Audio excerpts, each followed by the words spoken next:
Amazing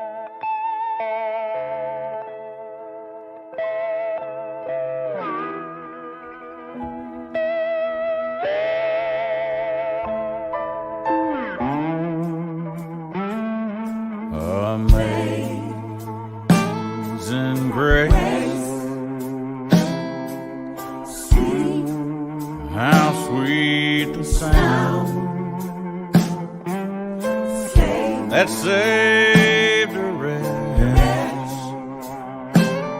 like me.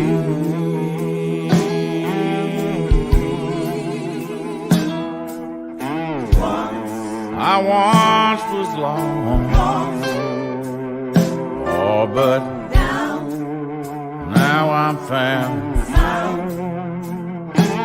I was blind, but now I see.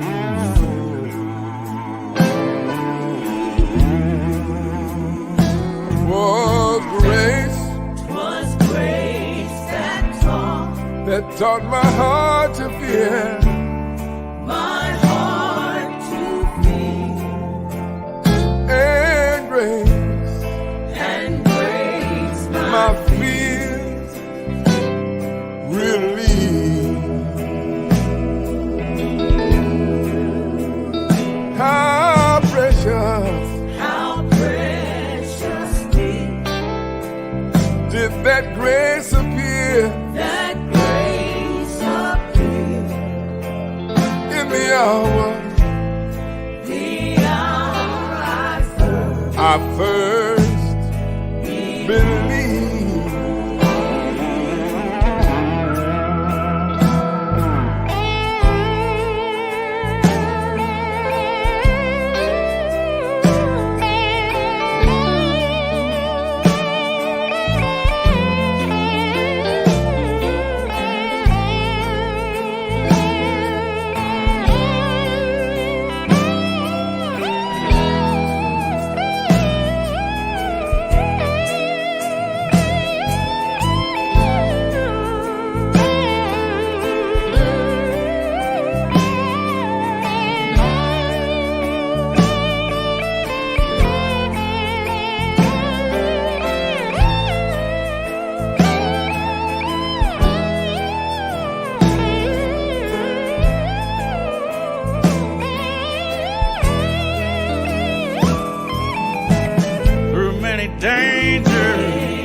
And toils and snares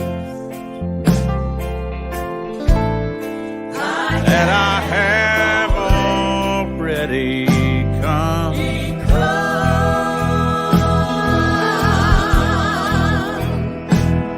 It was grace has brought me safe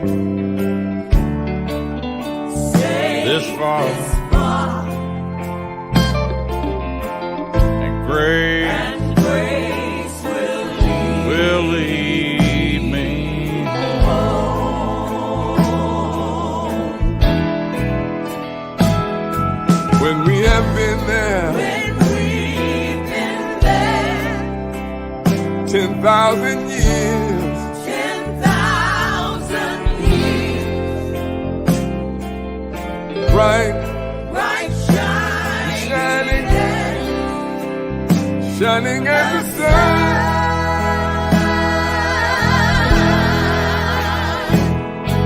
We have no less days to sing God's praise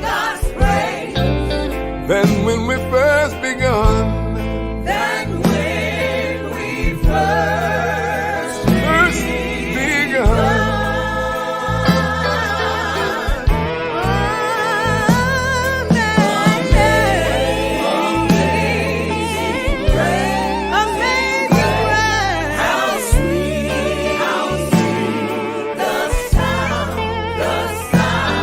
That's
Hello, good afternoon, and welcome to the 2020 March on Washington Film Festival. My name is Opal Hope Bennett, and I'm the programming consultant for the shorts competitions. We're pleased to be presenting our fifth cohort of short films by student and emerging filmmakers, focusing on the subjects and the issues of the fight for social justice. This year, the films spoke to the thematic prompt, Who Tells Our Story? Who's buzzing at my door right this moment? This afternoon, we will welcome the artists behind the 12 films selected to our shortlist. First up, we have the filmmakers behind the 6 finalist student films. Our first film is Paul Robeson by Daphne and Kaya Sahan.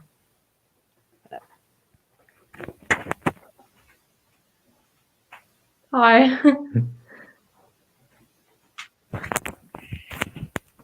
Our second film is Feminism, The Next Wave by Molly Smith. Guys, my apologies. Worst time ever. Our third film is Purple Dictatorship, and we have Matthias Mora. Hello. Home by Adewale Ulik Coyote. Hope I said that right. And Loss Prevention LP by Alexander Eteseyatse. How you doing? Hey guys, Hey. how are you? Great to have you all here. Thank you so much for your work. Thank you for joining us this afternoon. I'm just going to ask each of you to, and we've got a mixture of both nonfiction documentary and narrative films. So please speak to us about your film, introduce yourself, and speak to us a bit about your film. And for those who found subjects, tell us how you found your subjects. For those who wrote the script, tell us your inspiration. I'll have you, Daphne and Kaya, start. All right, so our movie is about Paul Robeson. So a lot of people might know him as a singer, an actor, maybe an athlete. We tried to focus on sort of his activist side of things because actually I think that's largely forgotten about, especially today. And Kai can say how we, I guess, like came up with it. So we chose to make a documentary because we wanted to highlight just how talented he was at singing and acting. It was really, through our research, we found out just how important he was, not only to the civil rights movement, but as the American musical history as a whole. And it's really a shame that he isn't talked about as much, considering how important he was, how he always fought for what he believed in, even at great personal cost. So. Yeah, and I will note that Daphne and Kaya are 17 years old and only our second high schooler finalists in the 5 years we've been doing this competition. So really, really proud of your work and glad to have you with us. Molly, let's go to you next. All right. So my film is Feminism, The Fifth Wave. And so this was a film I finished right as I was graduating high school. I was studying feminism for the entire year, and I ended up writing a 25-page paper on feminism as I was making this film. So it was my main senior year project, and it basically I wanted to investigate what feminism really is and why it can be controversial and why people can't sort of come to a conclusion as to what that definition is, when in reality it's just equality. And so my argument for the film was to basically show when people question feminism, here's the proof and here's the fact that we should all be feminists. So that was my purpose for the film. High schooler number 2. Buried the lead there. Really great work as well, Molly. Matthias. Hello, thank you, Opal. My film was a film that we produced as a TCC, so just like a CBT project for the social communication course with qualification in cinema. And we gave life to the short film Purple Dictatorship, which came from a need to talk about racial colorism and racism through a dichotomical society. The peripheral Lagoinha neighborhood, where I was born and raised, was the backdrop for the film, and we used these landscapes to create this immersion. The film is about the bipartite society between people with purple faces and people with green faces. Through the protagonist Ieda, we know the reality, what it's like to be oppressed in a society dictated by the purple. The film is driven by this contextualization until opportunity make Ieda rethink her identity and values. Thank you, Matthias. Let's go to Adewale. Hi, my name is Adewale. I'm the director of the film Home.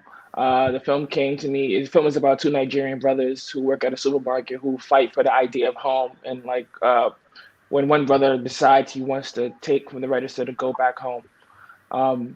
The film explores capitalism, and the idea of black black black immigrants and their stake within the American capitalist system.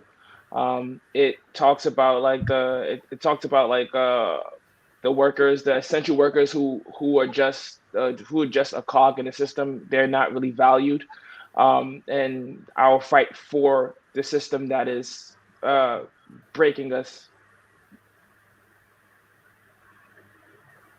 Thank you, Adewale.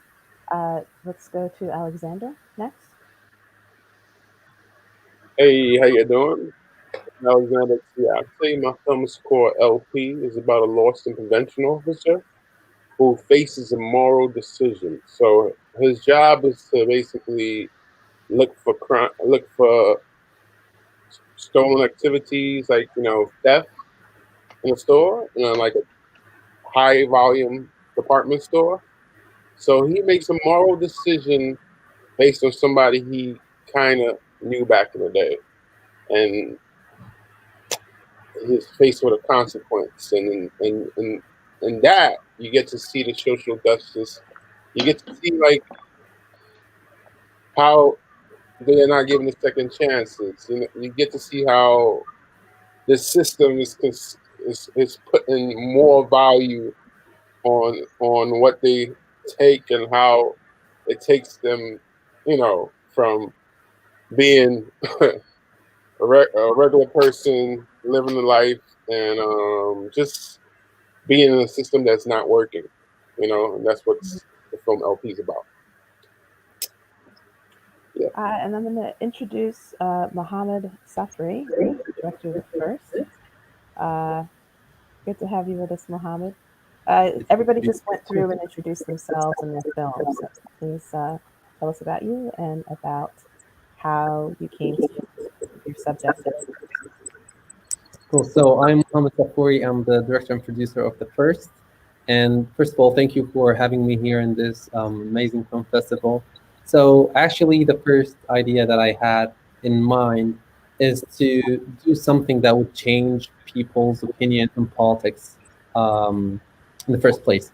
And I accidentally met with Abraro Maish, who was running at that point for school board in our county in Fairfax, Virginia. So I took the opportunity and I talked to her and I told her about my idea of filming something about politicians or politics, and I told her the idea of filming her campaign running for this seat, and she was very happy to hear that. She was very welcoming, and she agreed on me filming her campaign and her journey during the elections. And that's how we met. I've talked to her. I've talked to her campaign manager, and then after talking to them, I felt that it's a really good story and it has to be told because it's an empowerment for young women, for women from different backgrounds, women of color, and for sure, women in decision making. That's really important right now, and both your and Molly's films are focused on female empowerment in that regard. And I know POV just had a series, and She Can Be Next, that focused on the wave of women who went into went out for elected office in the wake of President Trump's election in the United States. Can you guys speak a bit more to what it was that you were hoping for young women to see in your subjects? I know, Molly, you were on camera in your filmmaking, which I thought was actually quite effective, you being your audience in some regard. Speak to what it is that you really wanted to put on screen for young women to take from the subjects that you focused on. Yeah, so I am actually a character in my documentary, and I'm hoping in the future to expand it to be even longer and to talk more about my own personal journey with feminism. But my main purpose was to show girls that whatever path you choose in life, whether that's something controversial or something that women don't normally do, it is still feminism. And you can be a feminist and you can be a mother, a stay-at-home mom. You can be a feminist and you can be a politician, you can be a feminist, and you can be a construction worker. It doesn't matter what your job is. If you're a person who cares about equality, you're a feminist. And so I wanted to show that that is something that we can all connect on. And actually, if you look at the different generations throughout my film that I interviewed, you can see that all of these different generations of women are actually able to agree with each other when we actually talk about what the meaning of feminism is without all of these outside distractions. So my goal was just to get women to connect with each other and to come to some sort of one goal and hope to lift each other up. And Mohammed? Oh, you're muted. We can't hear you. Can you hear me now? Yeah. Yeah, sorry about that. No. So for me, I named my film The First because Abrar became the first Muslim woman to be elected in Virginia and the first Libyan American to be elected in the US history and the first person under the age of 25 to be elected in Virginia. So she became the youngest person elected in Virginia as well. So all of these elements, I think, or all these elements were so inspiring to me and to other people, and that was the whole point of the film. We need women to be part of the decision making in the American policy and the American politics, and we need young people. We need people from different backgrounds. We need people from other minority groups to be part of the American society because that's what makes the American community and the American society. We're all from different backgrounds and we're all from different beliefs and different ideologies or whatever, you name it. So in my film, I think Abrar represented a lot of things. She was a good representation for Muslim women, for young women, for a woman of color, from a woman of different backgrounds.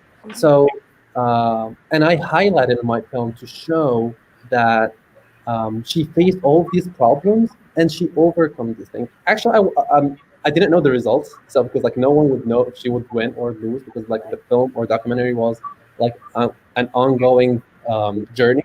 So I didn't know the end. So I had two options. It's either she's gonna win or she's not going to win. And in either way, I think the film will still be a good representation and an empowerment for other people.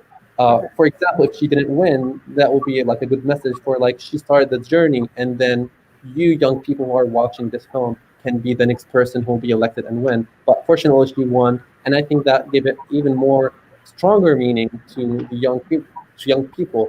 A lot of young women see Abrar in themselves, and then seeing Abrar achieving that big dream. I mean, and she stated that she never thought about running or being in a position of power or decision making, but now other people seeing her as an example that would push them forward to achieve their dreams, right. Even if it wasn't about politics or politicians. It's powerful stuff. We want to see that on screen, the inspiration that we want for younger folks.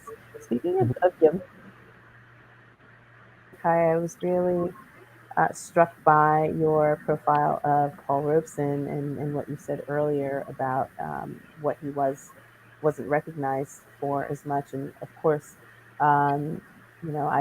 I feel like a lot of folks know him, as you were saying, from his entertainment work, but of course, you know, he was quite a prolific activist and one at great personal cost at one point in his life.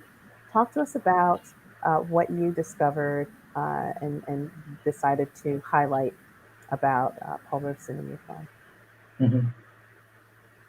Mhm. So obviously, one of the main things that popped up was just how talented and hardworking he was at basically everything he did. He was an incredible college football player. He went to law school at Columbia. He learned multiple languages. He was in many plays and films. So he was like really like, as we say, a modern Renaissance man and like a true example of a genius, basically.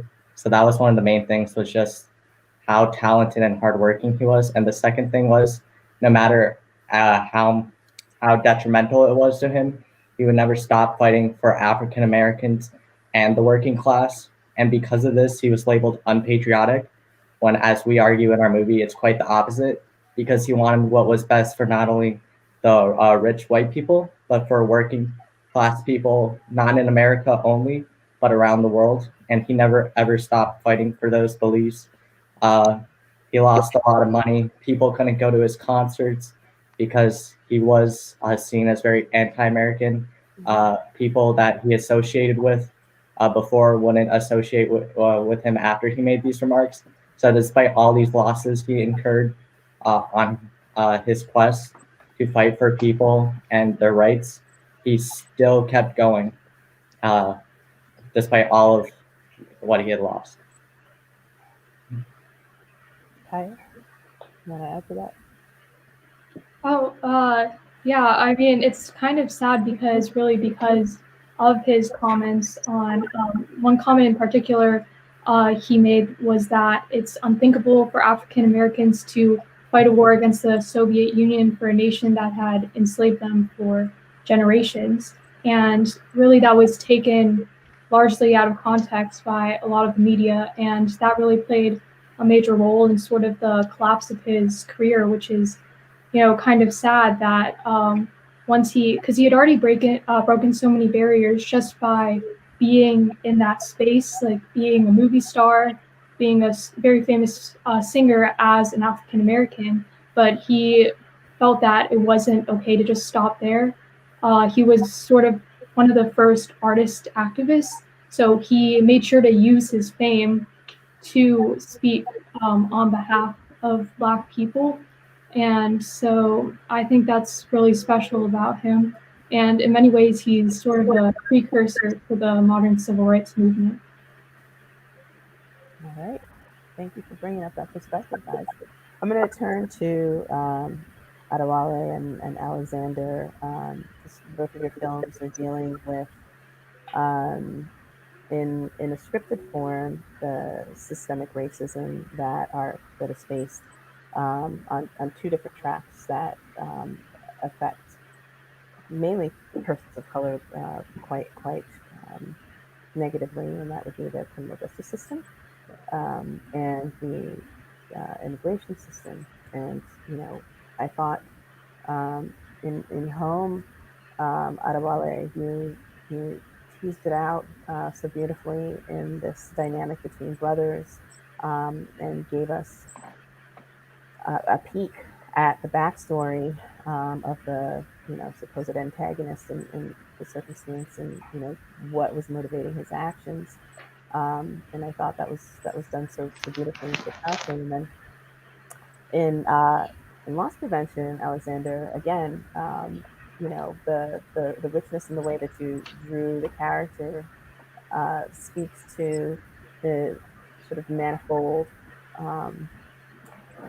machinations that they're going through in terms of, you know, having responsibility to their job and having responsibility to uphold the law, but also this sort of, street code and maintaining respect in that regard.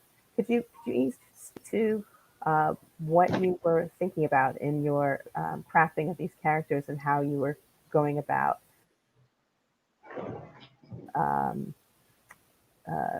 creatively and dynamic way? Adewale? For for me, it was like I was crafting the brothers behind like books that books that I was reading at the time.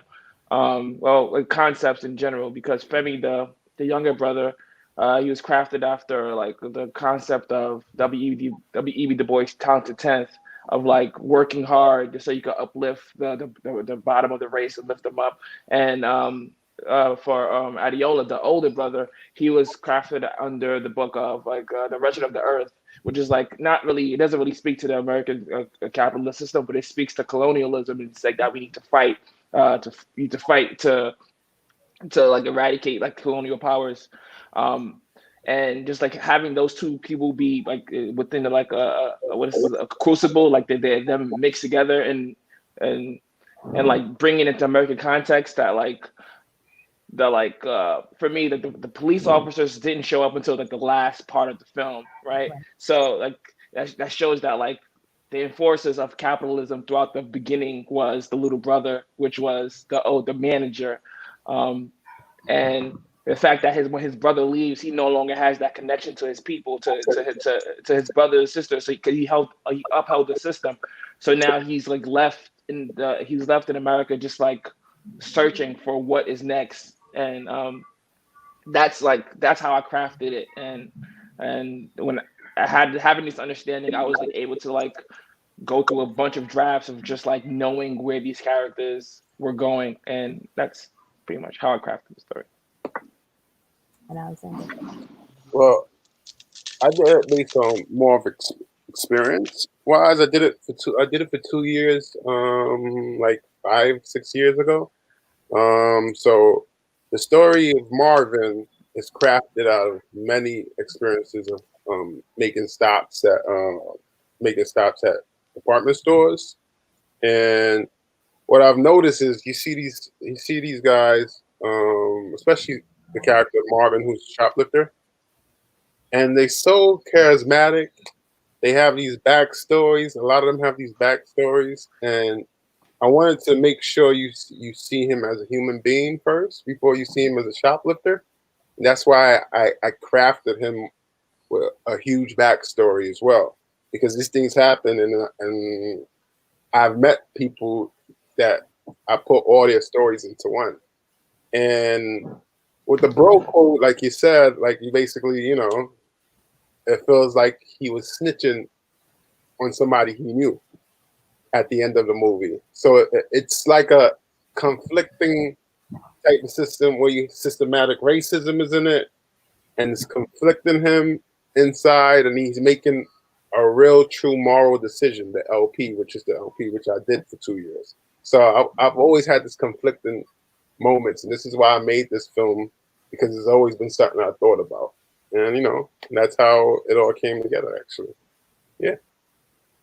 And so, because what I found interesting about the moral dilemma that character was in, is that there's an inherent injustice and inequity in the system that is in place to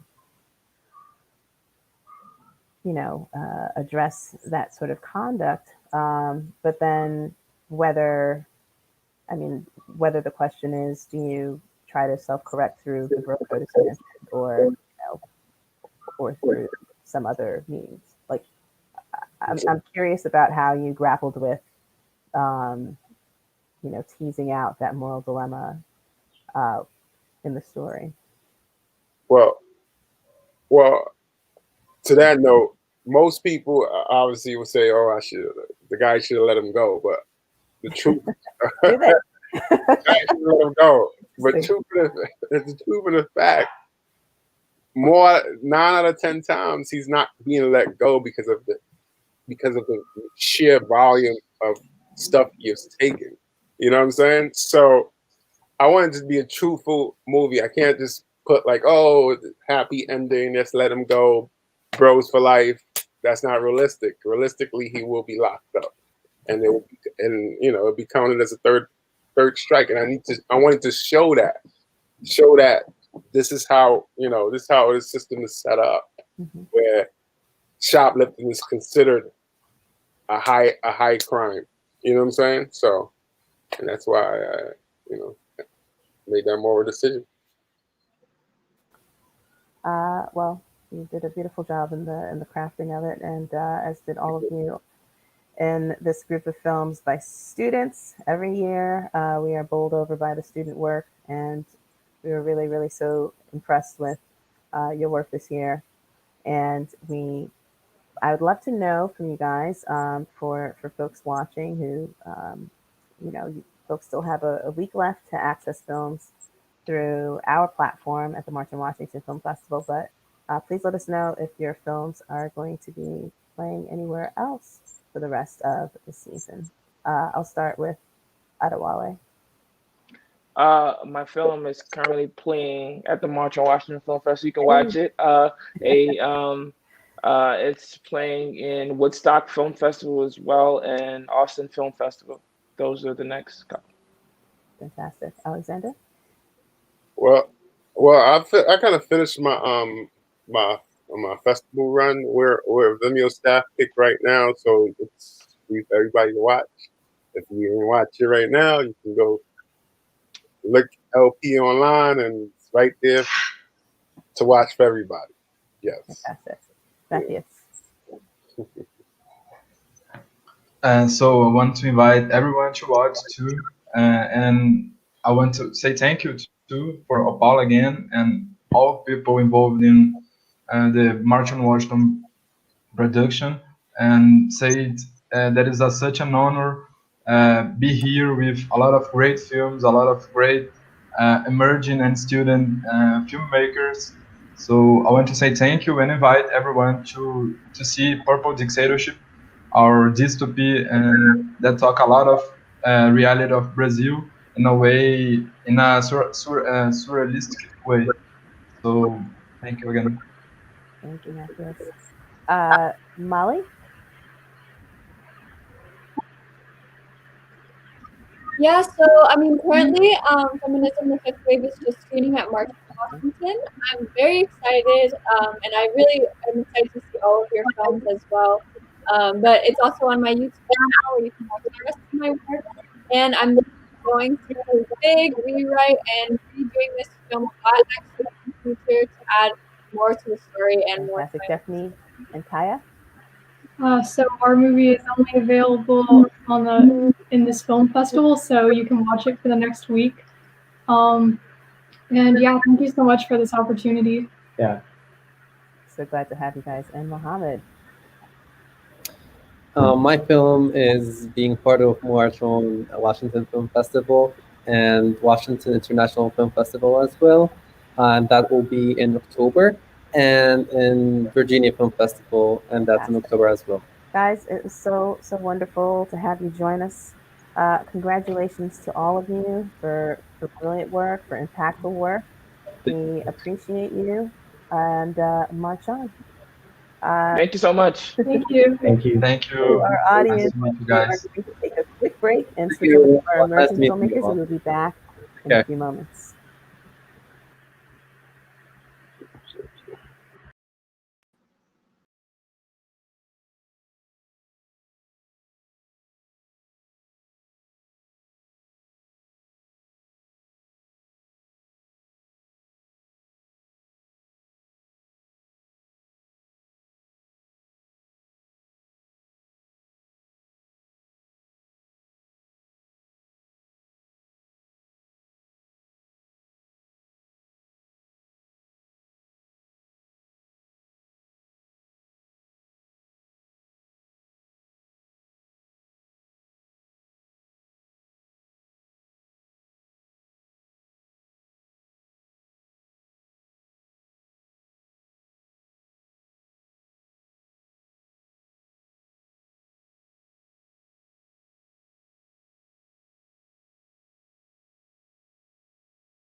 Hello, and welcome back to the 2020 March on Washington Film Festival and our panel with the shortlist filmmakers. We have our emerging filmmakers up for you now, and I will introduce them. First up is Monica Weiss Robles, director of Lupita. Hey, Monica. Hi. Next, we have Dia Sokol Savage and Garrett Savage, director and producer of Welcome Strangers. Hi, thank you. Hey, guys. Be here. Deepak Sethi, Coffee Shop Names director and writer. Hey, Deepak. Hi. Keisha Ray Witherspoon, director and producer, T. Hey. Hi. Welcome back to the 2020 March on Washington Film Festival and our panel with the shortlist filmmakers. We have our emerging filmmakers. Back. I'm not sure what's going on. We next have Ashley Paige Grimm, director of An Act of Terror. Hey, Ashley. And do we have Rachel with us? Or? Hi. Next, we have Dia Sokol Savage and Garrett. I'm not sure what's happening. Are we okay? Do we have Rachel Rush, the writer of An Act of Terror? No. Okay. Hi, guys. Technical difficulties are par for the course. Our last guest is Sarah Dar, policy advisor with the California Immigrant Policy Center, and she is representing the documentary Coverage, which is directed by Set Hernandez Ronquillo. Set could not join us, so we're glad to have you with us, Sarah. Welcome, everyone. So yeah, let me just have everybody go through, please, and introduce yourselves and your film. We're going to start with you, Monica. Hi, everyone. Thanks for the invitation. And my name is Monica Weiss Robles. I am a documentary filmmaker based in Mexico City. Right now I'm in California. Lupita is about a Tzotzil Maya activist who finds her voice in a movement with the first indigenous woman to run for president of Mexico. And she is the survivor of a terrible massacre in her community in 1997 in Chiapas, Mexico. And the story is a short profile of her as an activist, as a speaker, as an incredible orator, and as a single mom. Next we'll go to Dia and Garrett. Hi, our film is Welcome Strangers, and it is about, we're dialing in from Colorado, where we live. We moved from New York a few years ago, and the film's about a woman who lives outside of an ICE detention facility in Aurora, Colorado, and welcomes immigrants who've just been released into her home, and sort of bridges the 24 hours between when they're released and when they're getting to their next destination. Next we have Deepak. Hi. Yeah, Coffee Shop Names is the film I wrote and directed. It's about 3 Indian people who have coffee shop names, Starbucks names that they use, and the personas behind them. So it's a short film about that. Yeah, it's like our bit of levity in the grouping the very serious films. Keisha. Yeah, you're on mute. We can't hear you. Sorry. No worries. Okay, hi. I'm Miami-based, and it's a doc-style narrative about 3 grieving participants of a fictional ball called the T-Ball, where folks go to model rest in peace T-shirts and sort of couture costuming in honor of those that have passed. Then let's please go to Ashley Paige Grimm. Hi. My short film's called An Act of Terror, and it's based on a true story. It takes place in 1912, and it tells the story of Virginia Christian, who was a 16-year-old African-American maid who was accused of killing the white woman that she worked for. And told from Virginia's point of view, using her jailhouse interviews as some of our primary source material. Thank you, Ashley. And we'll go to Sarah Jar, who of course is not the filmmaker, but please talk to us about Coverage. Yeah, so Coverage, the filmmaker is my colleague and friend Set, who is an undocumented filmmaker themselves. And the film follows two undocumented leaders in the immigrant health justice movement here in California. We've been fighting for several years now for expansion of healthcare access to undocumented Californians. One of the leaders, that's the protagonist, is actually a home care worker herself. And so she provides care to other people and to elderly folks in the state of California, but is ineligible for that same healthcare herself. And the other is a directly impacted immigrant health justice leader who is an advocate and organizes other directly impacted folks at the intersection of immigrant health and gender justice. So this follows the two of them in how they do their political work, but how it's also personal at the same time. And that's a perfect segue to talk about Dia and Garrett's film. And I think, I'll talk about it in tandem since you both Coverage and Welcome Strangers are dealing with immigration in America today.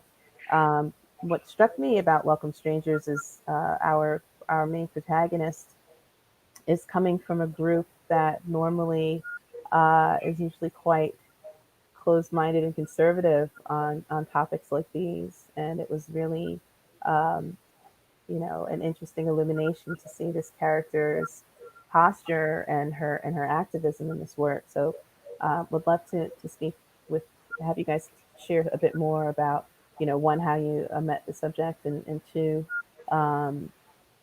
share a bit about her journey to where she came to being in this posture around immigration.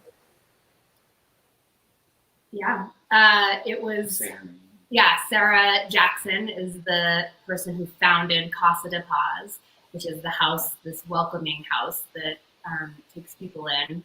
And, I was introduced to her sort of right after the zero tolerance policy at the border went into effect.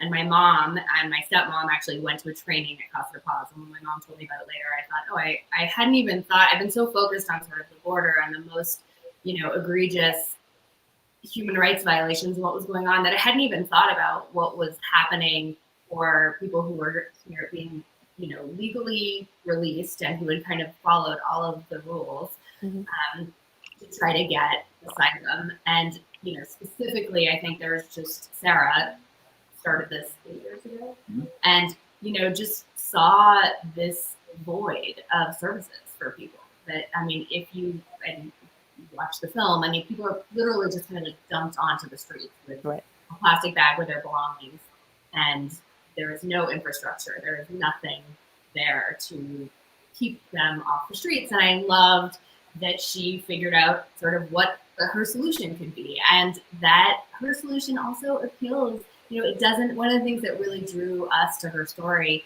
is that, you don't have to be engaged in the immigration debate on one side or another to realize that your community is going to be a lot safer, and people are, if you're caring for people who've just been released and giving them a bit of, a hot meal and some supplies to get on their journey to get to their friends or family. And to address the religious part of the question that you asked, Sarah's a Christian, and through her work at a church, she met people on the Mexican side of the border who were not allowed to be united with their families. They were split between Mexico and the United States. And so that combined with, the biblical teachings of Jesus and, so many passages of the Bible stress welcoming strangers as being central to one's faith. And so a lot of her work comes out of that.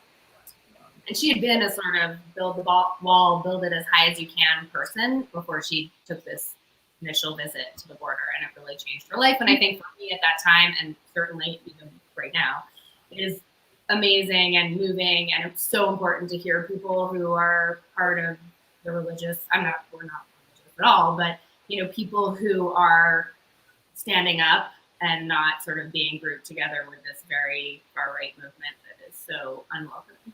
And just to finish up, there are many faiths that have a long tradition of helping refugees and asylum seekers. And so Sarah's work and the work of many of her volunteers follows in that tradition. Yeah, no, it was really powerful to see, because the public discourse doesn't often represent that type of person of faith. Sarah, could you speak a bit to the personal, political, in the work of the subjects that we follow in coverage? Yeah, I mean, I think the sort of special sauce that makes coverage so amazing is the fact that the filmmaker who's telling the story is undocumented themselves, and they have known these two protagonists for a very, very long time. They themselves have been a part of the immigrant justice movement for a very, very long time. So it was very organic. It was rooted in real relationship and a shared struggle that the three of these advocates had worked on for a long time. And yeah, I mean, I'm an advocate, and I've been working on this campaign for healthcare access for quite a while. But I'm a U.S. born citizen, and I'm in some ways, not able to relate to the issue in the same way that folks who are directly impacted are. And so I just thought it was so powerful to tell the story of like a policy campaign. You see scenes of people up in Sacramento meeting with their state legislators, lobbying, but they're not like paid lobbyists. They're directly impacted folks who are undocumented and who are also advocates at the same time. And I think juggling the two of those things is really, can take its toll, but is also really, really empowering to watch. I think these two individuals and so many others who work on these issues who are directly impacted are the best kinds of advocates for the changes that they want to see. And it's just the way that the story is told is just really different because of the fact that it's someone directly impacted telling the story. Set often talks about, it's really important to highlight struggles of folks that are impacted by different forms of injustice. No doubt about that. Talking about the challenges, talking about the injustice, talking about the oppression is important. But Set is really, really keen on not just tipping into the side of what they call trauma porn, right? And that this stories like this and other ones that Set tells and that other undocumented filmmakers tell are a combination of both. Yes, there's this injustice, but also our people at the same time, while they hold that pain or that injustice, they also hold such strength, resilience, intelligence, and power. And to lead those two things together is something that I think couldn't have happened, I think, if the story had been told by anybody else. Thank you for saying that. Strength, resilience, and power in the face of challenges and difficulty is funnily enough what I think of when I think of tea. To do a pivot over to our narrative stories here, Keisha, I saw a documentary recently about these stores, the RIP T-shirt stores, and it was told from this perspective of like, oh, this is something that is so familiar to the Black community, right? The monolith, but it's something that's so foreign to other folks. And I thought to myself, like, this is a lot of what we see around what inspires art and resilience in art, right? Is holding some strength in the face of these challenges. Talk to us about how you decided to approach this story of resilience and creativeness in the face of the onslaught of ongoing violence that happens in certain Black communities. Yeah, I think I would echo some of what Sarah just said in not wanting to, and there's a lane for obviously highlighting the ways in which people die or experience violence. But I wanted to focus on the resilience. I wanted to focus on joy and celebration of life. And, you know, the while it's a doc style narrative, it still reaches, I think, people as a doc, because the characters are sort of, you know, representatives of a common experience. But ultimately, my focus on the film was to highlight a sort of transcendence and beauty of collectivizing and of spirit and celebration and ritual. Yeah, you do that. You do that quite beautifully. And just talk about the creative choice of deciding to do a docu-style. I think it really just was rooted in knowing that this is a reality of the community. I felt that it was so true to the community that it was deserving of that approach. And I think that also with casting, the folks that were involved, everyone has had personal experiences with this, so it just lended itself to a very natural, you know, a natural kind of storytelling that I thought, you know, documentary style is just really the ideal platform and way to convey the stories.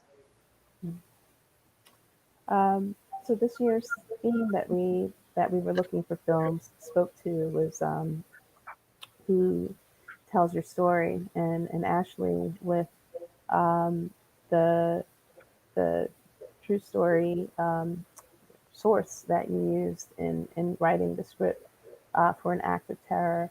Your film is really giving voice to the subject. And you talked about it being from her POV. Speak with us a bit more about that creative choice and why that was important for you in telling the story, that it be in her voice. Sure, thank you. You know, when we found out about her story, it was through a historical fiction book, and Virginia Christian's trial played a small part in it.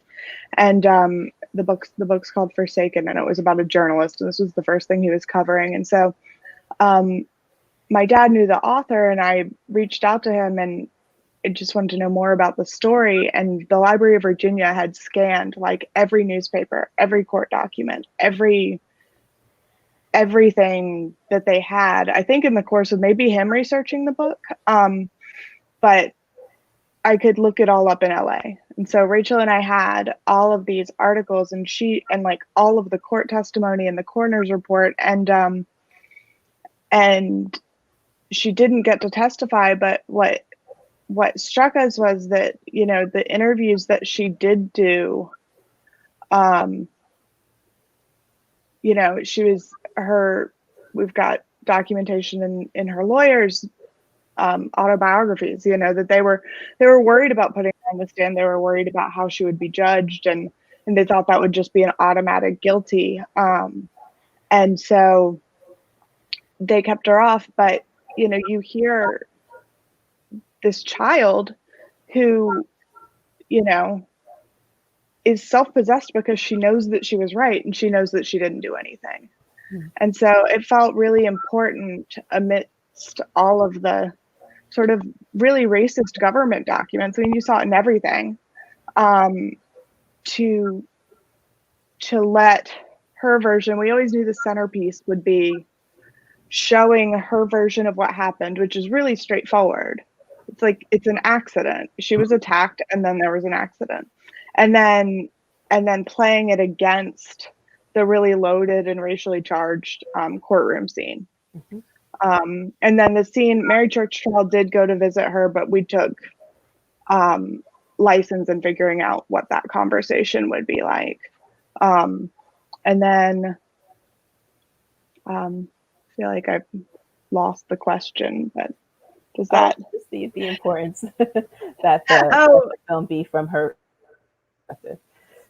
Yeah, and the idea, you know, for us, it was very much, you know, around, I think Corinne, Gaines had just been murdered, and it was really, you know, we were looking at it always sort of through a say her name kind of context, and it felt like, you know, anytime, you know, someone is taken by police violence, we meet them after their life has been taken. And so what was important to us was to not only show what the life was that was taken, but also to put the audience in her shoes completely, and, you know, to really understand, because I think that there's a meeting point for everybody. Everybody's had a job where they were taken advantage of, or where they weren't treated with respect. I think that there's a part at the beginning that just is universal, and so to put everybody in that position, and then to realize, like, well, but that wasn't ever going to turn out that way for me, or that was gonna, you know. So so that was sort of where Rachel and I came at the story from. Great effect. And I'm gonna go to Monica now, as we talk about a story of another woman whose voice is front and center, with Lupita. Monica, I was struck by a lot of the moments that you were able to capture, and this made me think about some of what Sarah mentioned about some of the subjects in coverage. You really feel in a lot of the sequences that you're able to capture with her, just the weight of all she's carrying. Yet when you see her, when she's out, you know, orating or engaging with public, she has this light and this, I don't know, energy that she radiates. It's, you know, that she was born to be in this role that she assumed, right? Despite the fact that in that culture, right, in this time, everything that she was told is to shun that. So I know that, you know, in spending time with her, you saw that you did a great job in capturing it. Would love to just speak to what she may have shared about, you know, the very personal toil and weight of the struggle that she's taken on, this mission almost.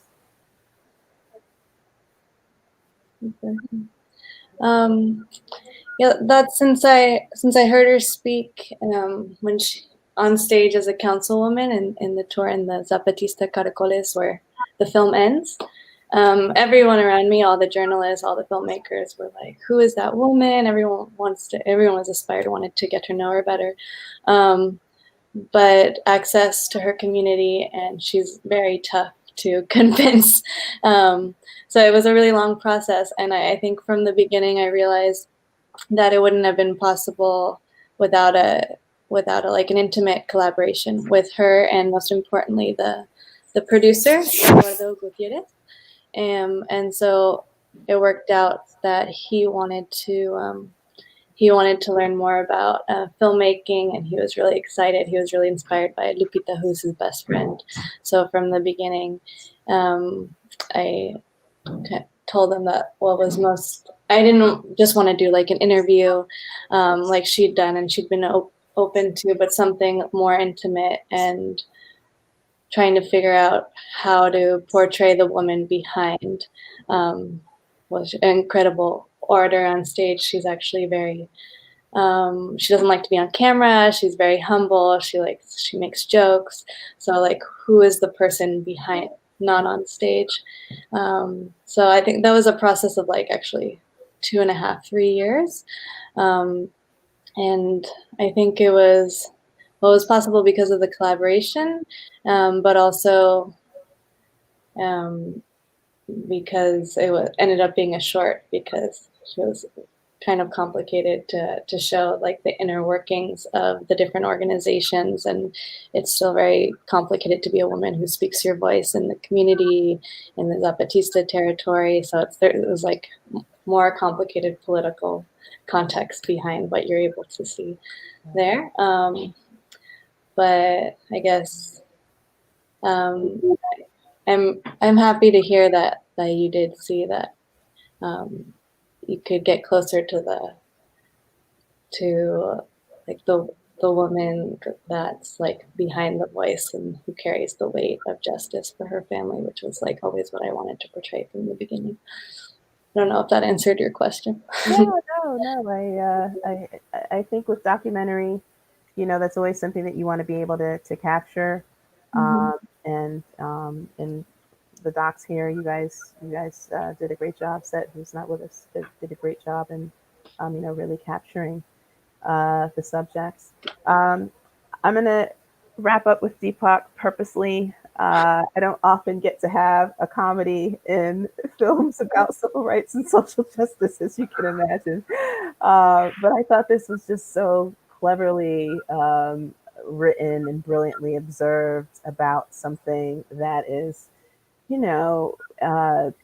probably like one of the main microaggressions that ethnic folks have to grapple with. Talk to us about writing the script and what you wanted to address through humor. Yeah, thank you. By the way, just listening to all of this is so great. I'm really grateful to be part of this. I use a coffee shop name. I use Derek, and I've used Derek for such a long time. And I thought it was interesting that I chose Derek. I had a choice at some point to make this name that I was going to use. And I thought it was funny that I had this name and that all my Indian friends also had their coffee shop name. So I wanted to do something about it because I felt like, we use aliases all the time online, and we assume these identities. And I thought it was interesting to sort of explore why we do that. And it's specifically why we choose the names we choose. Indian names are so intricate. My name is Sanskrit and means something, but I choose Derek. So why do I do that? Of course, it's fitting in, sort of avoiding that little sort of instance of uncomfortableness of someone mispronouncing your name.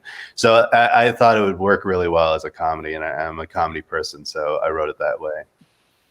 Yeah. I just have to say, it is so amazing. I loved it so much. Thank you so much.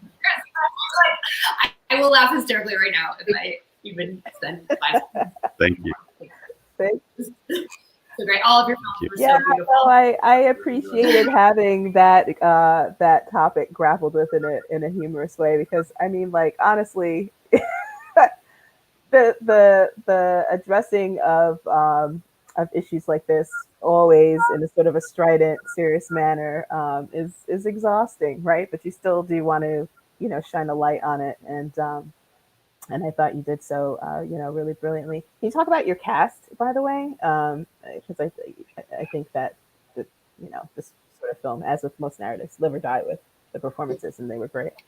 Yeah, I was so fortunate to have Danny Pudi, Karan Soni, Koscar Muhammad, and Anders Holm, just some of the names of that cast, bring to life these people that I wrote as friends of mine, and to just have like Danny Pudi, for example, play the version of me was so exhilarating. I tell Danny all the time, I've said, can you just reenact different parts of my life now? Like, I love you to just act out my life. I just seeing him with the same sort of anger that I had inside when my name was misspelled. My fake name, by the way, I don't know why I was angry about that, but but to see Danny Pudi embody that was just such a thrill. And I was so lucky to have the cast I did. It's all thanks to my producer, Valerie Steinberg, to bring that cast together. I was just so excited. Yes, thanks to the best Valerie Steinberg, as well as a brilliant script by you.